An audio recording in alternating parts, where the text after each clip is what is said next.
بسم الله الرحمن الرحيم. الحمد لله رب العالمين حمدا كثيرا طيبا باركا فيه، والصلاة والسلام على أشرف الخلق المرسلين سيدنا محمد وعلى آله وصحبه أجمعين. رب اشرح لي صدري ويسر لي أمري واحلل عقدة من لساني يفقهوا قولي. We continue reading from Imam Al-Ghazali's Jawahir al-Quran, the jewels of the Quran, and we are still reading from Surah Al-Ra'd, Thunder. We have reached verse number 11, and it's about when change takes place and change of what. And if you are using Muhammad Abu Qasim's translation, we are on page 106. Surely God does not change the good condition of a people. Okay. إن الله لا يغير ما بقوم حتى يغيروا ما بأنفسهم. It does not say the good condition. Simply it says that God does not change what the condition of people, whatever the condition is. And this is very important. And in general, people think about it in one direction: good becoming bad, good conditions are they disappear and they are replaced with bad conditions. So that's not part of the Arabic. ما بقوم ما, it's basically any condition. Okay. So Allah subhanahu wa ta'ala will not change the condition of a people unless they first, in brackets, change, here it says the good condition of their souls. Again, it's not it does not say the good. Now the next verse, it does mention punishment, and obviously there is an assumption that the good is changed into something unfavorable, if you will, things that they will definitely dislike. When God desires punishment for a people, there is no repelling it, nor can they have any helper apart from Him, apart from Allah subhanahu wa ta'ala. Let's bring to the picture a verse from a different surah, from Surah Al-Anfal. ذلك بأن الله لم يكن مغيرا نعمة أنعمها على قوم حتى يغيروا ما بأنفسهم وأن الله سميع عليم. That Allah subhanahu wa ta'ala would not have changed, would not change a grace, a gift from Allah subhanahu wa ta'ala that He bestowed on the people until they change that which is in themselves. And verily Allah subhanahu wa ta'ala is all hearing, omniscient. So the change again is conditioned on people changing what's in their hearts, what's in their souls, and we know that the conditions of people, the other way around, I have read not really not with many details, but simply a headline, maybe just a few words here, or Muslim reverts people who were not Muslim, and they just reverted to Islam, and that's a change, and that's a big change, and that's a favorable change. It's good. It's a ni'mah. So they have not been in that state of ni'mah, of being a Muslim in the first place, until they have changed something about their belief system, about their behavior. Of course, there is a there is a allegorical interpretation. It specifies that the change, the ni'mah is really Prophet Muhammad sallallahu alaihi wasallam, and the qawm is originally Quraysh. So they did not deserve. Ultimately, we know that they hurt the Muslims. They did not accept Prophet Muhammad sallallahu alaihi wasallam. Few of them did, and they persecuted the Muslims. Some were even killed, and that's really a very sad state. But the ni'mah is the Prophet sallallahu alaihi wasallam, and he was taken away from them and was guided. He was Allah subhanahu wa ta'ala sent him to the Ansar in Medina, the indigenous people of Medina, two tribes really, and that's Al-Aus and Al-Khazraj. So they believed, and change took place. So in both directions, He it is who shows you the lightning to inspire fear and hope, and raises heavy clouds. This reference to heavy clouds, literally, these clouds, one might see them fluffy and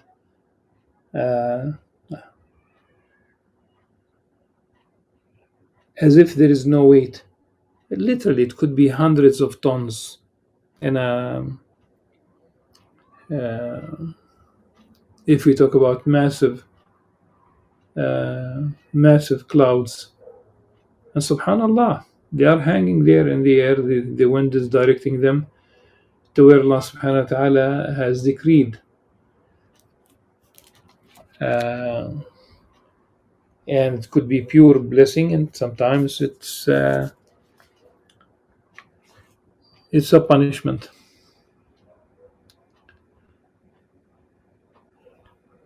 And we know very well that there were no such measures. People talk about, 15 centuries ago, nobody spoke about clouds being heavy. And these are sometimes, when we talk about the scientific interpretation of the Qur'an, that's one, the idea of the clouds being heavy. And they are very heavy.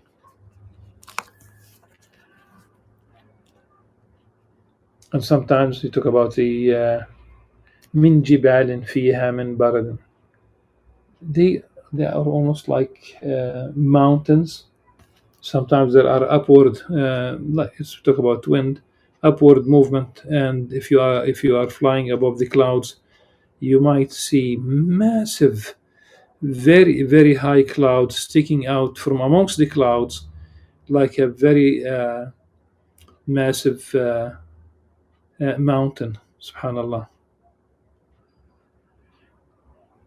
And here, the next verse is where the name of the surah is taken, Rad, thunder. The thunder proclaims His praise, and so do the angels for awe of Him. ويسبح الرعد بحمده والملائكة من خيفته. He directs the thunderbolts and smites with them whom He wills. Yet they dispute concerning God, and He is mighty in wrath. To Him should be the true prayer. Those on whom they call apart from Him do not respond to them at all. Their case is like that of one who stretches forth his hands towards water that it may reach his mouth, but it does not reach. The prayer of the disbelievers goes only astray. To God submits whosoever is in the heavens and in the earth, willingly or unwillingly, and likewise do their shadows in the mornings and the evenings. Here we have the end verse with the sajda, of course.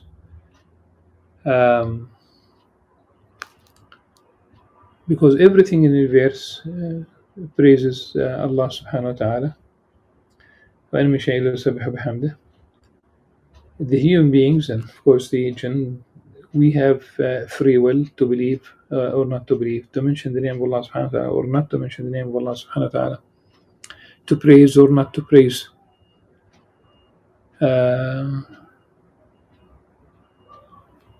To be on the ark with Prophet Nuh alayhi salam or not to be on the ark, to be amongst the community of believers or not to be amongst the community of believers. Because religion became, it has been deliberately given a bad name, and when we talk about all these distractions, a life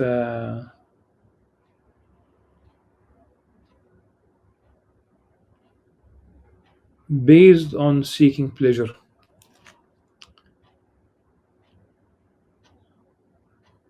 They perceive religion as something that comes between them and their pleasures. I gave a lecture many years ago to high school students. These were Palestinians who were born in the United States, raised in the United States. They have mostly such a link, and these schools are considered American schools, and they did serve a purpose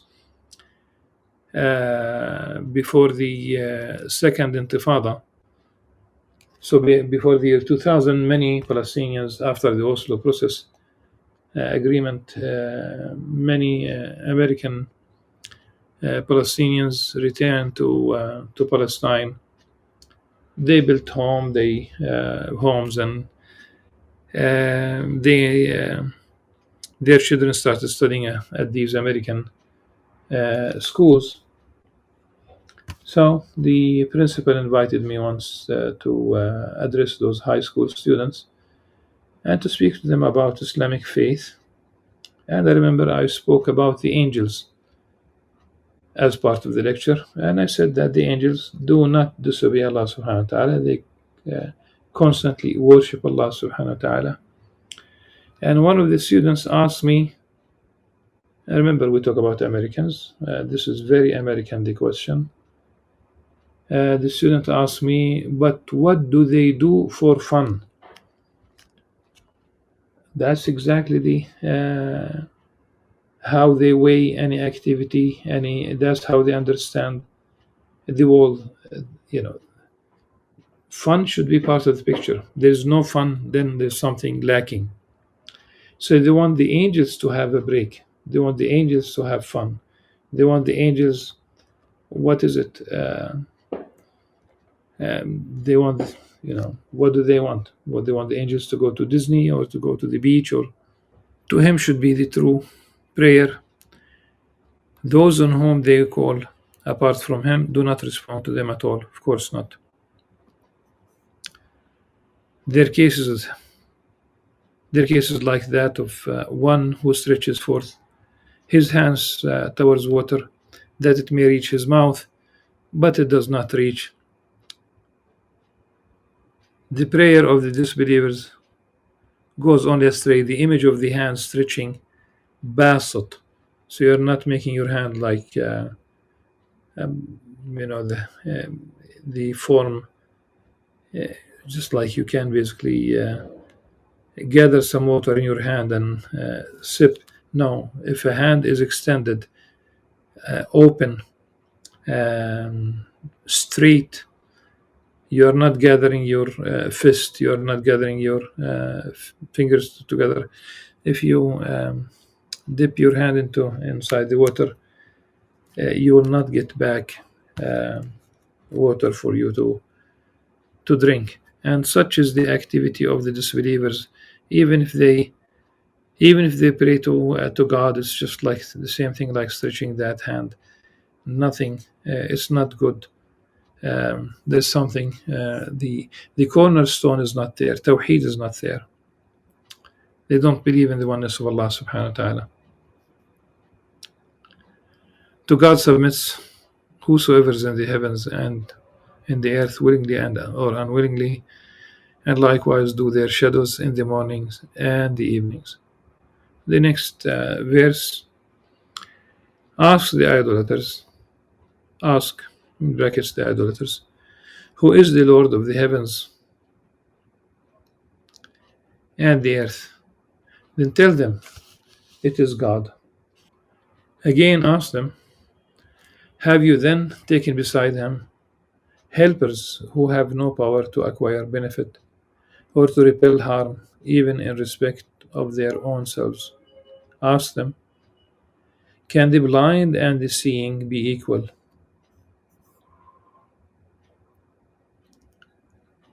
And or can darkness and light be the same?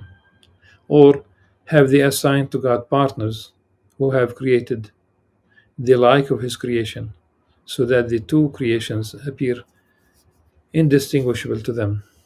Tell them, God alone is the creator of everything, and he is the single, uh, the most supreme.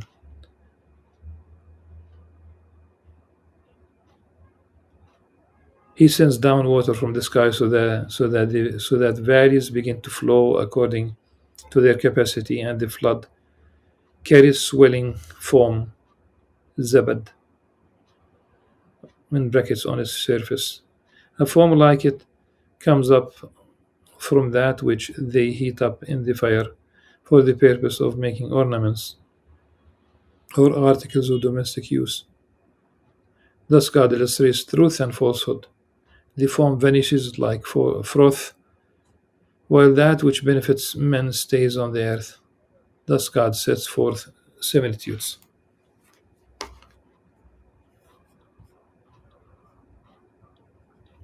Can the blind, just choosing to highlight certain concept, can the blind and the seeing be equal? Of course not. Of course not.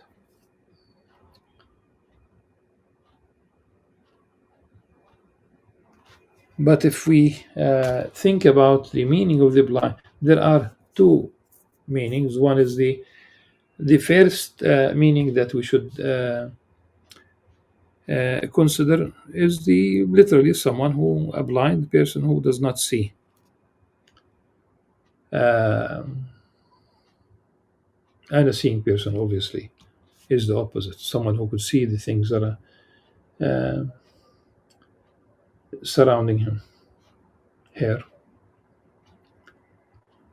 But also, uh, on the day of judgment, some people will ask Allah subhanahu wa ta'ala,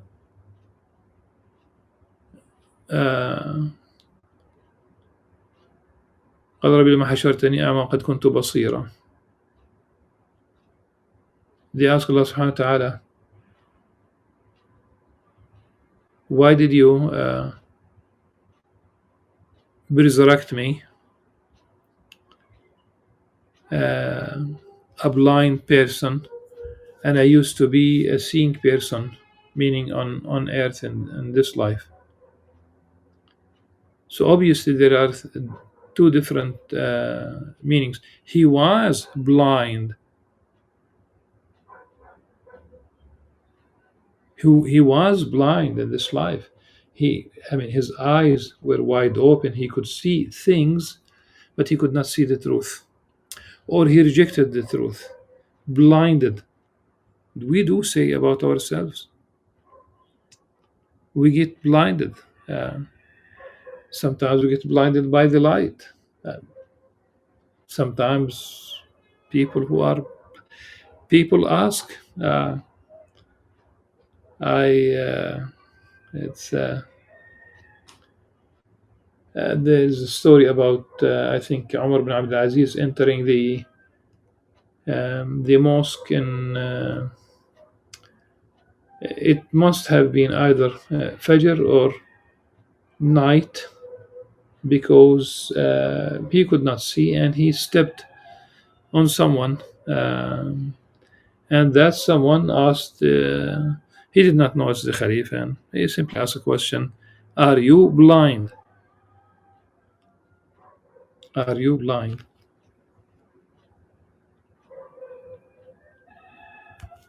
Meaning that's the only way you could have an excuse.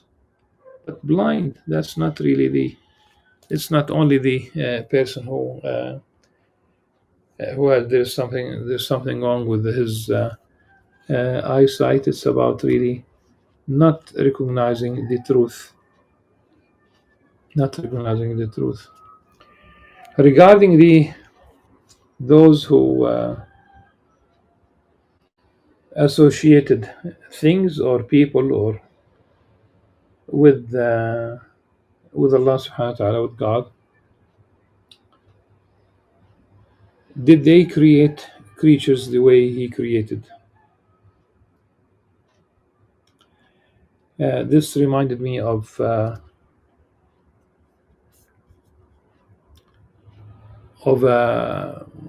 scientific society. Um it must be around a little bit, around 80 years, but maybe a little bit less. Uh, Three quarters of a century, which means those scientists they joined this society, and of course, over time, over such long time, they die, and some others join the society. The There is only one purpose, one aim, one goal, one thing that the society aims at achieving, which is to create one living cell.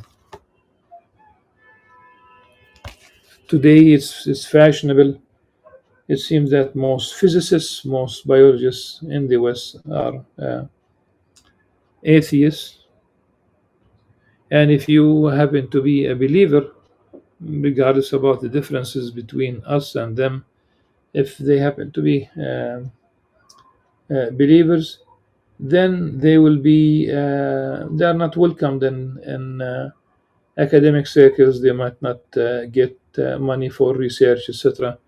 if they subscribe to the story of creation rather than Darwin's theory of evolution.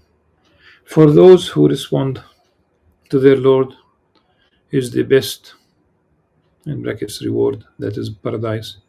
Those who do not respond to him, if they had all that is in the earth and the like of it, added to it, they would seek to ransom themselves with all these. They shall have an evil reckoning, and their abode is hell, a wretched resting place. It is. It was not possible for any messenger of God to bring a sign except by God's permission. For each period there is a book. God effaces what He wills and establishes what He wills. With Him is the source of the book, the preserved tablet, in which everything is recorded. Whether we do bring to pass during your lifetime some of that which we have promised them, meaning the disbelievers, or we do cause you to die before it's happening, your part is only to convey the message. It is for us to make the reckoning. Do they not see that we are approaching from the borders of the land, reducing it as we proceed? God judges No one has power to reverse his judgment. He is swift in reckoning. Those who were before them also devised plans, but they came to nothing. All planning belongs to God. He knows what everyone acquires. The disbelievers will soon know to whom belongs the true recompense of the ultimate resort. Those who disbelieve say, "You," meaning Muhammad sallallahu alaihi wasallam, "you are not a messenger of God." Say to them, say, "Sufficient is God as a witness between you and me, and so also is he who possesses knowledge of the book." وَمِنْ عِنْدَهُ عِلْمُ الْكِتَابِ. One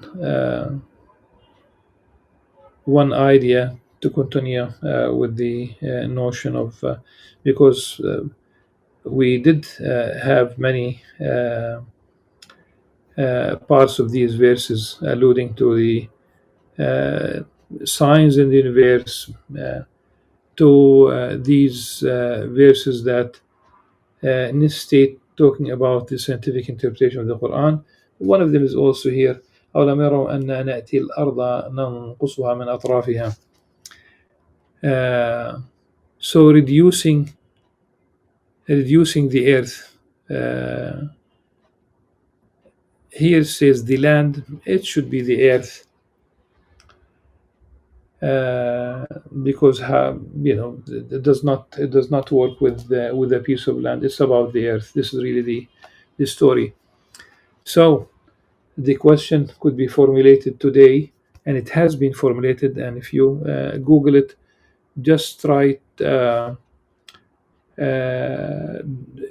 the mass, the Earth's mass, remain the same, or does it change?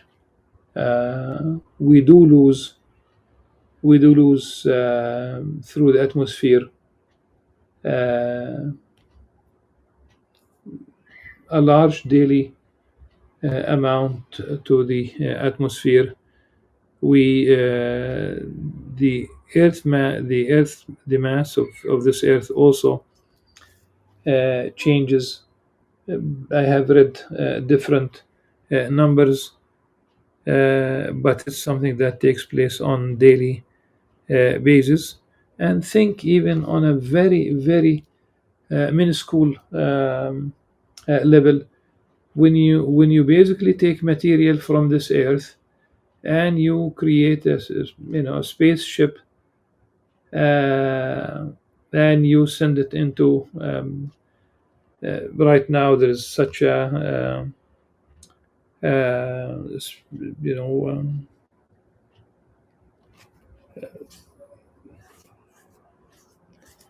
such a space,